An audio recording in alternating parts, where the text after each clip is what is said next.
তো good morning বন্ধুরা, welcome to my YouTube channel ভ্রমণ রাজেশ। তো আজকে আমি গুয়াহাটি আইছি। তো গুয়াহাটি শহরে আইছি যোগাসনের কাজে। তো যোগাসনের কাজে আইছি এখানে।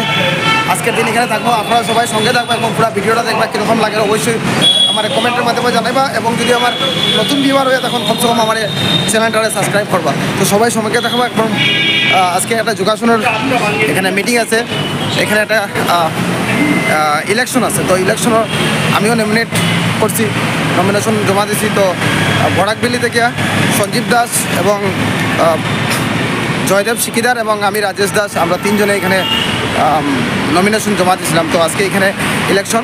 তো ইলেকশনের কী তার রেজাল্ট হয় আপনারা সবাই সঙ্গে থাকবে এবং পুরো ভিডিওটা দেখবা।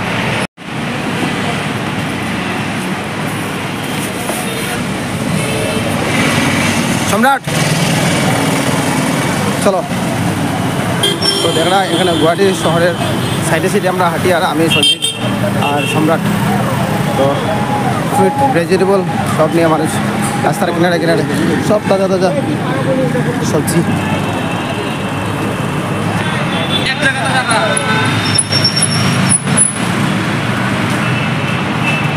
তো আমরা কাহিলিপাড়া দিলাম। কাহিলিপাড়া তো এখানে ই রিক্সা, এটা দেখুন আগের পুরোনো যেটা রিক্সা ছিল, পুরোনো রিক্সার মধ্যে মোটর লাগানো হয়েছে আমরা ঠিকানা। আর ওই আগের ইয়াতে সঞ্জীব। তো চলেন সঙ্গে রাখবা। এটা হলো MLA হসপিটালের রাস্তাটা। এটা হলো গণেশ মন্দির, গণেশগুড়ি যেটা আসল মন্দির, যেটা এই মন্দিরটা এটা। এখানে পয়েন্টটা থামাইছি।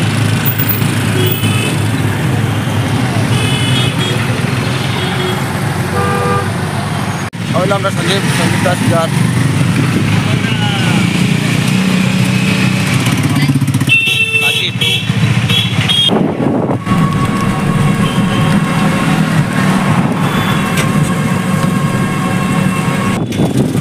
ফাইনালি আমরা জ্যোতি চিত্রপনের এরিয়াতে গেছি।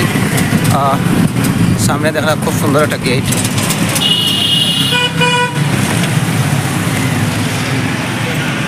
এটা হলো জ্যোতি চিত্রপনের এরিয়া। তো এটা হলো জ্যোতি চিত্রপন কাহিলিপাড়া, আমরা আসামের মধ্যে একটা ফিল্ম সিটি। তো এই ফিল্ম সিটির মধ্যে বর্তমানে দেখুন এখানে একটা ব্যানার লাগানো আছে, এখানে ফিল্মের একটা ব্যানার লাগানো আছে, এখানে শুটিং চলে। খুব সুন্দর একটা মজার জায়গা। চলুন আমরা ভিতরের দিকে যাই এবং পুরো পরিবেশটা আপনারা দেখাইবার চেষ্টা করেন। এটা হলো জ্যোতি চিত্রপনের ভিতরের পরিবেশ। সম্পূর্ণ জায়গাটার মধ্যে গাছ, পুরা সুন্দর সুন্দর গাছ আছে। এখানে দেখুন জ্যোতিপ্রসাদ আগরওয়ালার প্রতিচ্ছবি এখানে লাগানি আছে। মেনলি ওইদিকে গিয়ে শুটিং হয়, ওইদিকে শুটিং হয়। এদিকে আবার এখানে একটা রুম আছে, এটা আবার এখানে একটা কনফারেন্স হল আছে, এটা আবার এখানে শুটিং হয় এই ঘরের ভিতরে। আমি একদিন শুটিং দেখছিলাম, তখন তো রেকর্ডিং করতে পারছি না। তো আমাদের খুব গৌরবের কথা, আমি আপনার সাথে একজনের পরিচয় করে দিই। উনি প্রশান্ত দা, উনি লাভলিনার কোচ আছিলেন একটা সময় প্রথম। তো লাভলিনার যে বর্তমানে যে এই যে উত্থান যেটা চতুর্দিকে নাম, তো ওনার বিষয়ে যদি আমাদের অডিয়েন্সটা কিছু কন তাহলে। নমস্কার, আমার নাম প্রশান্ত কুমার দাস। আসলে লাভলিনা বরগোহায় প্রথম যে আপনার বক্সিংটা 5টা মারতে লাগে, সেই 5টা কিন্তু ওকে আমি শিখেছি। আর লাভলিনা ফার্স্ট ও স্টার্ট করেছে আপনার মুয়াই থাই বলে একটা মার্শাল আর্ট আছে, যেটা অরিজিনেট ফ্রম থাইল্যান্ড। আর কিক বক্সিংও করেছিল। আর লাভলিনা ছোটোর থেকে খেলার প্রতি বহুত মানে আগ্রহ ছিল। আর আজকে ওর যে অ্যাকচুয়ালি স্পোর্টসে কী লাগে, স্পোর্টসে মানুষের ধৈর্য লাগবে, নিজের উইল পাওয়ার, হ্যাঁ, কিছু হওয়ার একটা ইচ্ছাও থাকতে লাগবে, যেটা লাভলিনার মধ্যে আছে। যার জন্য আজকে লাভলিনা আপনারা সবাই জানেন টোকিও অলিম্পিকেও আমাদের দেশের জন্য ব্রোঞ্জ মেডেল নিয়ে আসছে। আর এবার এশিয়ান গেমসেও সিলভার মেডেল পেয়েছে। আর অলিম্পিকে কোয়ালিফাই হয়েছে, যেটা আপকামিং অলিম্পিক প্যারিসে আছে 2024-এর। এই 24-এ আপনার জুলাইতে আরম্ভ হবে। সেখানেও আমি আশা করি লাভলিনা যেই ওয়েটে খেলবে, লাভলিনা এবার 75 ওয়েট ক্যাটেগরিতে খেলবে। আর আশা করি সেই ওয়েট ক্যাটেগরিতে খেলে লাভলিনার যে স্বপ্ন সোনার পদক অর্জন করার, সেটা ভারতের জন্য একটা গৌরবের কথা। আর ওর যে স্বপ্নটা বাস্তবে পরিণত হোক, আমি সেটাই আশা করি। ধন্যবাদ আপনাকে প্রশান্ত দা। তো অডিয়েন্স যারা আপনারা আছেন, আমাকে আমার এই আমার চ্যানেলের মাধ্যমে আছেন। আমি দেখাচ্ছি যেটা আপনারা এটা জ্যোতি চিত্রপণের চিত্র। তো আমার সৌভাগ্য যে ওনার আমি পাইছি, তো ওনার একটা আজকে ভাষ্য আপনারা সবার সাথে শেয়ার করলাম। আপনারা জেনে আশ্চর্য হবেন যে উনি অনেক কর্মব্যস্ততার মধ্যেও লাভলিনাকে মানে ভারতের একটা জায়গাতে প্রতিষ্ঠিত করার জন্য বা ভারতের নাম পৃথিবীতে রোশন করার জন্য ওনার যে প্রচেষ্টা, সত্যি আমি ওনাকে সাধুবাদ জানাই।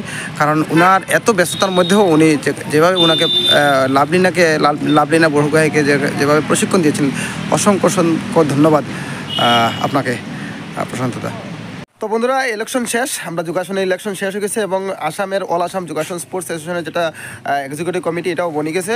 প্রায় আধা ঘন্টার মতো হয়েছে। তো রেজাল্টও বাইরে গেছে। এখন বর্তমানে আমার এই ভিডিওটা এখানে শেষ করবো। তো আপনারা যেহেতু রেজাল্ট জানাইবার কথা আমি কইছিলাম, তো আমরা এই সভাপতি পদে আমরা বিকাশ গোস্বামীজি এবং সেক্রেটারি পদে আছে নিরুপম দ্বারা, এবং আমরা বরাকবিলি থেকে 3 জনের প্রতিদ্বন্দ্বিতা করছিলাম। একজন হলো জয়দেব শিকিদার, করিমগঞ্জ থেকে সঞ্জীব দাস, এবং আমি হাইলাকান্দি থেকে আমি রাজেশ দাস। আমরা 3 জনের প্রতিদ্বন্দ্বিতা করছিলাম এবং 3 জনই বিজয়ী হয়েছি। তো আজকের আমার এই ভিডিওটা আপনারা কীরকম লাগছে অবশ্যই কমেন্টের মাধ্যমে জানাইবা। এবং আমার যারা নতুন ভিউয়ার, আপনার কাছে আমি রিকোয়েস্ট করবো যে আমার এই চ্যানেলটারে সাবস্ক্রাইব করবা যদি সাবস্ক্রাইব না করে থাকেন। আর যদি আমার এই ভিডিওটা আপনারা ভালো লাগে, তা অবশ্যই আপনারা অন্যের দেখবার লাগে সুযোগ দিবা, এটারে যাতে বিভিন্ন হোয়াটসঅ্যাপ গ্রুপেও আপনারা শেয়ার করবা। আপনারা নিজেরা যারা বন্ধু মহলে আছে তার কাছে এটারে শেয়ার করবা। সবাই আমার হরে কৃষ্ণ অভিনন্দন, এবং আমার এই ভিডিওটা এখানেই সমাপ্ত করলাম। সবাই ধন্যবাদ।